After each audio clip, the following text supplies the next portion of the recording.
ಬಂಟ್ವಾಳ ತಾಲೂಕಿನ ಮೂಡುಪಡಕೋಡಿ ಸರ್ಕಾರಿ ಹಿರಿಯ ಪ್ರಾಥಮಿಕ ಶಾಲಾ ವಠಾರದಲ್ಲಿ ಶ್ರೀ ಶಾರದೋತ್ಸವ ಸಮಿತಿ 20 ಇದರ ಆಶ್ರಯದಲ್ಲಿ ಸೋಮವಾರ ನಡೆದ ಶ್ರೀ ಶಾರದಾ ಪೂಜೆ ಮಹೋತ್ಸವದ ಧಾರ್ಮಿಕ ಸಭೆಯಲ್ಲಿ ಗುರುವಾಯನಕೆರೆ ಎಕ್ಸೆಲ್ ಪಿಯು ಕಾಲೇಜಿನ ಅಧ್ಯಕ್ಷ ಶಿಕ್ಷಣ ತಜ್ಞ ಸುಮಂತ್ ಕುಮಾರ್ ಜೈನ್ ಅವರಿಗೆ ಶಾರದಾ ತಿಲಕ ಪ್ರಶಸ್ತಿ ಪ್ರದಾನ ಮಾಡಲಾಯಿತು.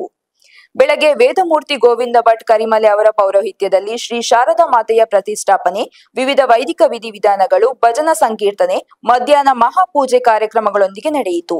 ಸಂಜೆ ವಿಸರ್ಜನಾ ಪೂಜೆ, ಪ್ರಸಾದ ವಿತರಣೆಯ ಬಳಿಕ ಶಾರದಾ ಮಾತೆಯ ಭವ್ಯವಾದ ಶೋಭಾಯಾತ್ರೆ ನಡೆಯಿತು.